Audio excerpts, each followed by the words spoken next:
Lebih 50 hektar tanah gambut di sekitar kebun getah dan kelapa sawit di Kampung Kuar Besar Gunung Bachok, Kelantan didakwa terbakar sejak lebih 2 bulan lalu. Meskipun tindakan telah diambil Jambatan Bomba dan Penyelamat beberapa kali sebelum ini, usaha itu nyata tidak membuahkan hasil apabila kawasan itu terus terbakar sehingga kini. Lebih membimbangkan penduduk setempat, musim kemarau yang akan menyebabkan bekalan air di kawasan itu berkurangan sekaligus memburukkan lagi keadaan. Wartawan Shanun Hanif Abdullah Suhaimi meninjau kawasan terlibat. Beginilah kesan asap tebal akibat kebakaran tanah gambut yang masih menyelubungi sekitar kawasan kebakaran yang terletak 5 km dari Pekan Gunung Bachok. Asap tebal yang keluar daripada tanah ini menjadi bukti masih berlakunya kebakaran tanah gambut di kawasan berkenaan.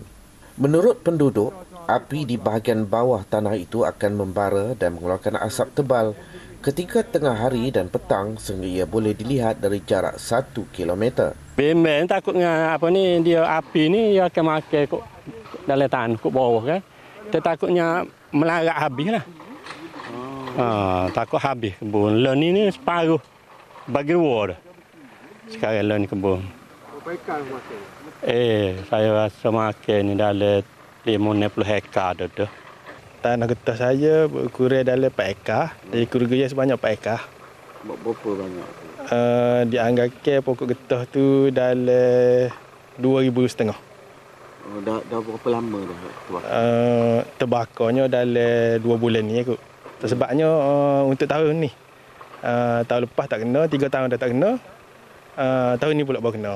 Dakwa mereka lagi aktiviti membakar kawasan bagi membuka kebun serta membuang puntung rokok ketika memikat burung memburukkan lagi situasi sedia ada.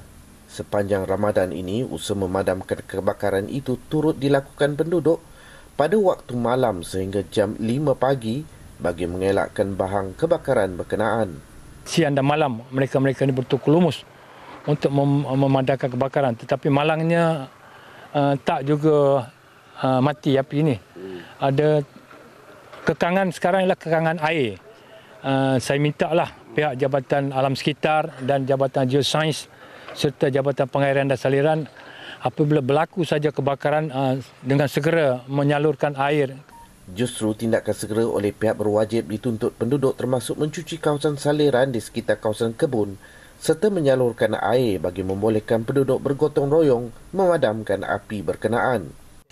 Saudara, di kebun ini saja terdapat kira-kira 250 batang pokok getah yang telah rosak sepenuhnya kerana di bahagian bawah ni terbakar dan api ini telah berada di sini lebih sebulan lalu.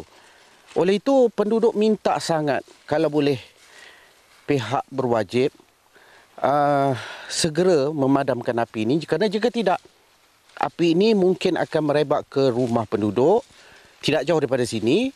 Kemudian ada sekolah, ada kawasan kedai dan akhirnya akan merebak pergi ke Pekan Gunung tidak jauh daripada situ.